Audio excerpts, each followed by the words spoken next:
అందరికీ నమస్కారం. నా పేరు రమ. డాన్ మొగుడు 72వ భాగం.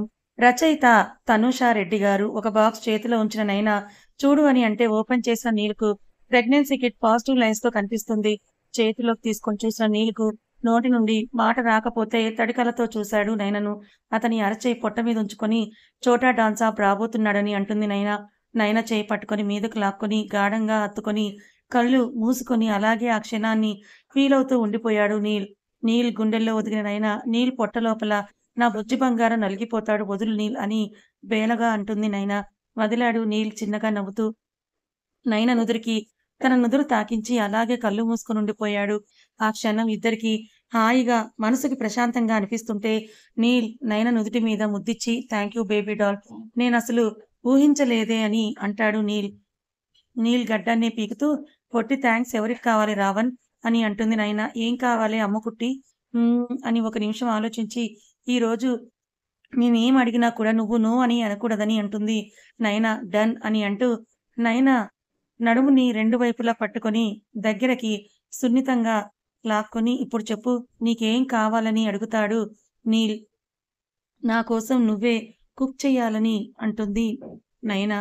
నైనా ఆర్ యూ సీరియస్? నేను కిచెన్‌లోకి కూడా వెళ్ళనే. ఇంక వంటేం చేస్తాను? వేరేదేదైనా అడుగు అని అంటాడు నీల్. నో నీల్. నువ్వు కుక్ చేయాల్సిందే. నేను తినాల్సిందే అని పట్టుపట్టి బెడ్ మీద బాసిం పట్టు వేసుకొని కూర్చుంటుంది నైనా. గాడ్ అని అసహనంగా కిందకు వెళ్ళిన నీల్ మెయిడ్స్‌ను పొమ్మని బయటికి పంపించి మొదటిసారి కిచెన్‌లోకి అడుగుపెట్టి చూస్తాడు. ఇక్కడేంటి ఇంత వేడిగా ఉందని అనుకుంటూ ఫ్రిడ్జ్ ఓపెన్ చేసి దోస పిండి ఉంటే బయటికి తీశాడు. దోస వేయడం ఎలాగో తన ఐఫోన్ నుండి యూట్యూబ్ ఓపెన్ చేసి చూశాడు నీల్. ఒక వీడియో చూసి అలాగే పాన్ పెట్టి పోస్తాడు. కానీ అది కాస్త గుండ్రంగా కాకుండా ప్రపంచ మ్యాప్ అవుతుంది. ఘీ వేసి మార్నింగ్ ఇడ్లీలోకి తల్లి చేసిన పల్లీ చట్నీ వేసుకొని బెడ్‌రూమ్‌కి నడిచాడు నీల్. నీల్ చేతిలోని ప్లేట్‌ని చూసి సోఫాలో వచ్చి కూర్చుంది నైనా. నవ్వుతూ ఆగు అని ముందు తనే టేస్ట్ చేసి తినిపించాడు. పుష్టిగా తింది నైనా. వాటర్ తాగించాడు నీల్. హ్యాపీ? నో. రెడీగా ఉన్న పిండితో వరల్డ్ మ్యాప్ దోస వేశావు. అత్తయ్య చేసిన చట్నీ వేసి తినిపించావు. ఇందులో నువ్వు నా కోసం చేసిందేముంది మొగుడుగారు అని అంటూ దీర్ఘాలు సాగదీస్తూ అడుగుతుంది నైనా. ఏయ్!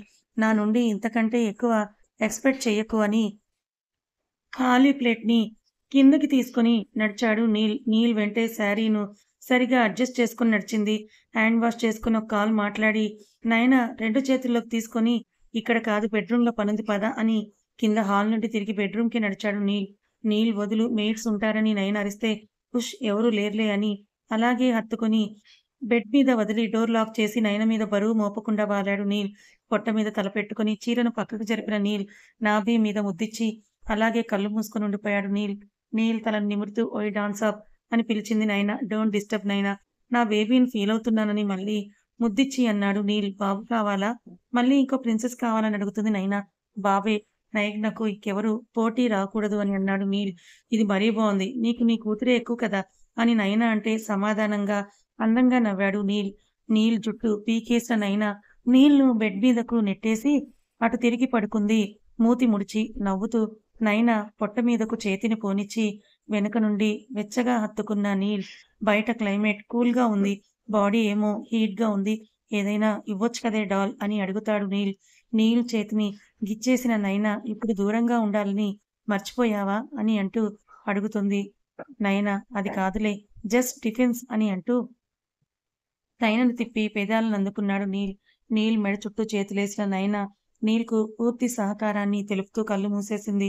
ఈవినింగ్ రాకెట్ స్పీడ్‌లో కూతురు బెడ్‌రూమ్‌లోకి దూసుకొని వచ్చి డాడీ అని అరుస్తుంది. నయన నీరసంతో నిద్రపోతుంటే పక్కనే కూర్చొని కాల్స్ మాట్లాడుతున్న నీల్ కూతురి అరుపులాంటి పిలుపుకి ఎత్తుకొని హాయ్ బేబీ అని అంటాడు. నిద్రపోతున్న తల్లిని చూసి మమ్మీకేమైంది డాడీ అని నయన మీదకి దూకబోతుంది నయన. ఆపిన నీల్ మమ్మీ టమ్మీలో నీకోసం తమ్ముడు రాబోతున్నాడనంటే తన కళ్ళని పెద్దవి చేసి తమ్ముడంటే నాతోనే ఉంటాడా? నాతోనే ఆడుకుంటాడా? అని అడుగుతుంది నయగ్న. అని నీల్ అంటే మీ వాంట్ సీ డాడీ అని నయగ్న పట్టుపడితే నీల్ నయన చీరను పక్కకు తప్పించి ఇక్కడే ఉంది. చిన్నగా త్వరలో వచ్చేస్తుంది. అంతవరకు నువ్వు మమ్మీని ఇబ్బంది పెట్టకూడదని అంటాడు నీల్. హ్మ్. ఓకే డాడీ అని అంటూ నయన పొట్ట మీద ముద్దిచ్చి నయనకు చీక్ కిస్ ఇస్తుంది కూతురు. కూతురి స్వీట్ కిస్‌కు నిద్ర లేచిన నయన పైకి లేచి కూర్చొని ఎప్పుడొచ్చావు? బంగారం అని హత్తుకుంటే, మమ్మీ నా తమ్ముడు అని అంటూ పొట్ట మీద చెయ్యేసి చూపిస్తుంది నయగ్న. నీళ్ళు చూసి నవ్వుతూ ఏం కాదులే అని కూతుర్ని హత్తుకొని బెడ్ దిగింది నయన. ఏయ్! నువ్వు తన వెయిట్‌ని మొయ్యలేవని నీలంటే, ఇట్స్ ఓకే నీల్ నాకు బావుందని కూతుర్ని ఎత్తుకొని స్టెప్స్ దిగుతుంది నయన. వెనకాలే నడిచిన నీల్ హాల్‌లోని తండ్రి పక్కన కూర్చుంటే, తల్లి దగ్గర నుండి కిందకు దిగి మహీ తాతయ్య, మధు నానమ్మ నాకు తమ్ముడొస్తాడని ఇల్లంతా రీసౌండ్ వచ్చేలా అరిచి చెప్తుంది నయగ్న. నయన దగ్గరకొచ్చిన మధు గారు నిజమా నయనా? అని ఆశ్చర్యంగా అడిగితే, హా! అత్తమ్మ అని సిగ్గుతో తల వంచేసి అంటుంది నయన. మహేంద్ర గారు తల నిమిరి నయన నుదుటి మీద ముద్దిచ్చి థాంక్యూ తల్లి. నీ రాకతో ఇంట్లో ఆనందాలు వెల్లివిరుస్తున్నాయని ఆప్యాయంగా చూస్తూ అంటారు నవ్వుతూ.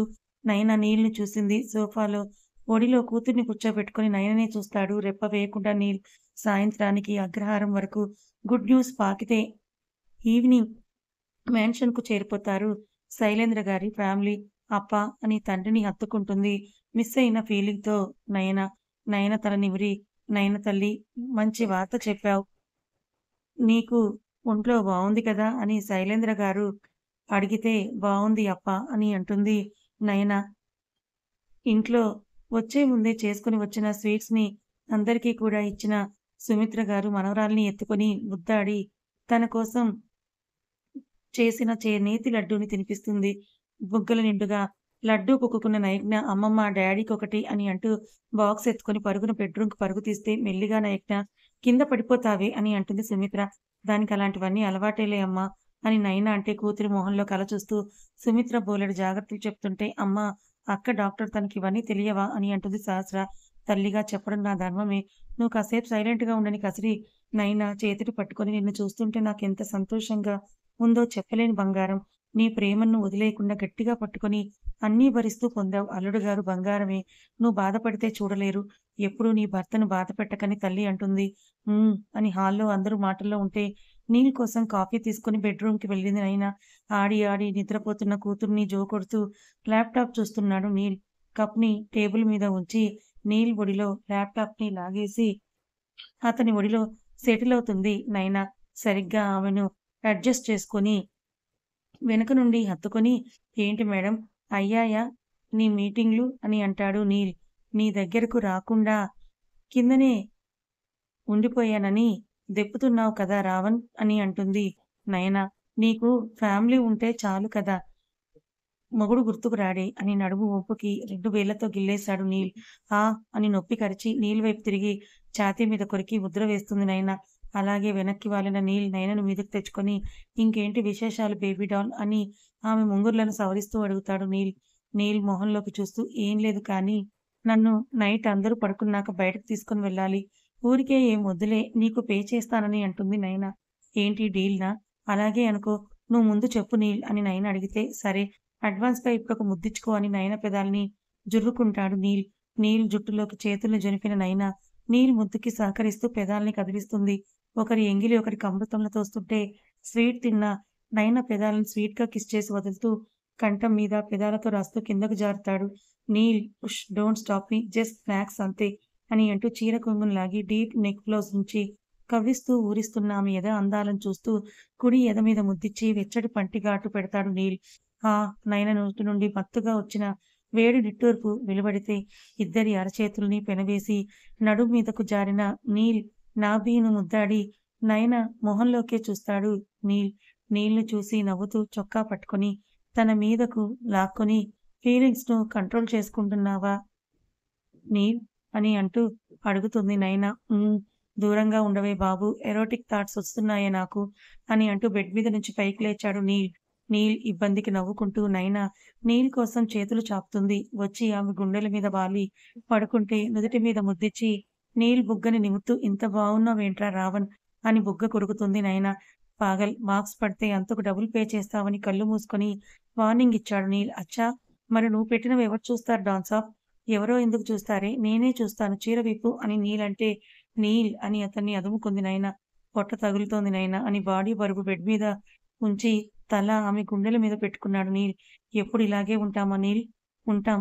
ఎప్పటికి? It's my promise baby doll నవ్వుతూ నీల్ మొహమంతా కూడా ముద్దులు పెడుతూ నీల్ పెదాల్ని అందుకుంటుంది నయన. నయన 3 నెలల నుండి 4 నెల మొదలైతే నీల్ ఆమెను కంటికి రెప్పలా చూసుకుంటూ ఉంటాడు. నీల్ కేరింగ్‌కు అలవాటు పడిన నయన అతను లేకుండా క్షణం కూడా ఉండలేకపోతుంది. నీ హాస్పిటల్ వద్దని చెప్పిన తనకు హెల్త్ సహకరిస్తూ ఉండడంతో వెళ్తానని కంటిన్యూ చేస్తుంది నైనా. ముంతాజ్, ఆసిఫ్ లైఫ్ కూడా రొమాంటిక్‌గా కొనసాగితే నీల్ ఇచ్చిన విల్లాలో ఇద్దరికీ స్వర్గధామం అవుతుంది. హాస్పిటల్‌లో డ్రాప్ చేసిన నీల్ టేక్ కేర్ అని నైనా నుదుటి మీద ముద్దిస్తే బాయ్ రావణని నీల్ బుగ్గకు ముద్దిచ్చి నైనా హాస్పిటల్ లోపలికి నడుస్తుంది. ఆమె వెళ్ళే వరకు చూసిన నీల్ కార్‌ను యూటర్న్ చేసుకొని వెళ్ళిపోతాడు. తన క్యాబిన్‌కు వెళ్తున్న నయనకు సారథి ఎదురొస్తే ఆమె గుర్తుపట్టకుండా వెళ్ళిపోతుంది. హలో నయన ఎలా ఉన్నారని అడుగుతాడు సారథి. సారీ మీరెవరో నాకు గుర్తులేదు. నేను తెలుసా మీకు? అని అడుగుతుంది నయన. నవ్విన సారథి అదేనండి మీ అప్ప శైలేంద్ర గారు చూసిన సంబంధం. నా పేరు సారథి అని అతను అంటే ఓహ్! సారీ గుర్తు రాలేదు. ఎలా ఉన్నారని అడుగుతుంది నయన. మీ హస్బెండ్ నీల్ భాయ్ దయ వల్ల ఇప్పటి కోలుకొని నడుస్తున్నానని సారథి అంటే నయన నీల్ దగ్గరికెళ్లి సంబంధం చెడగొట్టమనటం. అందుకు నీల్ యాక్సిడెంట్‌ని ఆసిఫ్‌తో చేయించడం గుర్తొచ్చి ఐ యామ్ సో సారీ సారథి గారు అని అపాలజీగా అంటుంది నైనా. It's okay. నేనే అప్పుడు కాస్త తొందరపడ్డాను.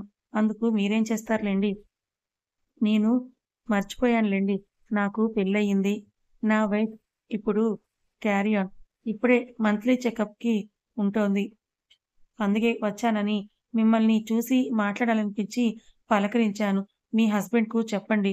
నేను క్యాజువల్‌గానే మీతో మాట్లాడానని భయంగా అంటాడు సారథి. నా హస్బెండ్ మరీ అంత క్రూయల్ కాదని చెప్పిన నయన బాయ్ సారథి గారని వెళ్ళిపోతుంది. బుజ్జి ప్రిన్సెస్‌కు స్కూలుకు వెళ్ళడం మొదలుపెడితే నీల్‌కు కూతురికి పంపడం కష్టమవుతుంది. నయనకు 4వ నెల దాటి 5 మొదలుపెడుతుంది. ఇంట్లో వాళ్ళ ప్రేమ మధ్య, నీల్ ప్రేమ మధ్య నయనకు ఊపిరి ఆడదు. దివ్యకు పెళ్లి ఫిక్స్ అయితే ప్యాలెస్‌కు వస్తుంది. దివ్యను చూసి ఎలా ఉన్నావు దివ్య? అని మధు గారు అడిగితే బావున్నాను మేడం. నయనా అని అడుగుతుంది. బెడ్‌రూమ్‌లో ఉంది. పిలుస్తానని కింద నుంచి కాల్ చేస్తుంది. నీల్ ముద్దులు పెడుతుంటే వెనక్కి నెట్టిన నయన ఎన్నిసార్లు ముద్దులు పెట్టినా అదే ముద్దు. నీల్ ఏదీ మారదని కసిరి చెదిరిన చీరను సరిచేసుకొని జుట్టుని సర్దుకొని కిందకు నడిచింది నయన. డిఫరెన్స్ ఏంటో నైట్‌కి చూపిస్తానని నవ్వాడు నీల్. నయన ఫ్రెండ్‌ను చూసి ఏంటి మేడం ఇప్పుడు చూడాలనిపించిందా? అని అడుగుతుంది నయన. నవ్విన దివ్య నీల్ సార్‌ని కూడా పిలువు నయన అని అంటే నయన వెనకాల చూస్తే ప్యాంట్ పాకెట్‌లో చేతులుంచుకొని వచ్చిన Neel hi Divya how are you అని అడుగుతాడు. గుండె దడ కొట్టుకుంటుంటే హాయ్ సార్ నా పెళ్లి మీరు మేడం నయన క్యూటీ నయగ్న అందరూ రావాలని ఇన్విటేషన్ కార్డ్ ఇస్తుంది దివ్య. కార్డ్ తీసుకొని చూస్తూ ష్యూర్ ట్రై చేస్తాను. కంగ్రాట్స్ అని నీల్ అంటే థ్యాంక్ యూ సార్ అని నవ్వుతూ అంటుంది దివ్య. మీరు మాట్లాడుకోండి అని చెప్పిన నీల్ కళ్ళకి గాగుల్స్ పెట్టుకొని బయటకు నడిచాడు. దివ్య నయన మాటల్లో బిజీ అయితే మధు గారు లతా చేత స్నాక్స్, జ్యూస్‌లు పంపుతారు. సహస్ర ఎంబీబీఎస్ ఫైనల్ ఇయర్ స్టార్ట్ అయితే శైలేంద్ర గారు అగ్రహార బాధ్యతలను సక్రమంగా నిర్వర్తిస్తూ మనవరాల్ని అప్పుడప్పుడు ఇంటికి తెచ్చుకొని పూజలు, పద్ధతులు నేర్పుతూ నయనలా పెంచాలని చూస్తారు. రషీద్ భార్యగా జీవితం నాశనమైందని బాధపడిన అతని భార్యకు, కొడుక్కి నీల్ స్టాండ్ తీసుకొని హెల్ప్ చేస్తాడు. నీల్ చేస్తున్న సేవా కార్యక్రమాలు ఏవీ కూడా బయటికి రావు. అతనికి అది ఇష్టం ఉండదు కూడా. సంవత్సరానికి కొన్ని కోట్లు దానం చేస్తున్న నీల్ సింప్లిసిటీ నయనకు మాత్రమే తెలుసు. స్నానం చేసిన నయన బ్లౌజ్, శారీ, పెట్టికోట్ మీద వచ్చి నీల్ ఎదురుగా కూర్చుంది. నొసలు ముడేసి ఏమైంది నైనా అని అడుగుతాడు నీల్. నీ కొడుకు నాతో ఫుట్బాల్ ఆడుకుంటున్నాడు నీల్. నా వల్ల కావడం లేదని అంటుంది నయన బేలగా. అప్పుడే స్టార్ట్ అయిన బేబీ మూమెంట్స్‌కు నీల్ నవ్వుతూ ఆమె పొట్ట నిమిరి కమ్ అని అంటూ పైకి లేచి శారీని చేతిలోకి తీసుకొని కట్టబోతాడు నీల్. ఏంటి నువ్వు కడతావా? అని నయన షాకింగ్‌గా అడుగుతుంది. కథ ఇంకా ఉంది. నయన, నీళ్ళ ఈ రొమాంటిక్ క్యూట్ లవ్ స్టోరీ మీకెలా అనిపించింది? నచ్చిందా? నచ్చితే లైక్ చేయండి. మరికొంతమందికి షేర్ చేయండి. ఇలాంటి మరిన్ని మంచి కథల కోసం ఛానల్‌ని సబ్స్క్రైబ్ చేసుకోండి. Thank you so much.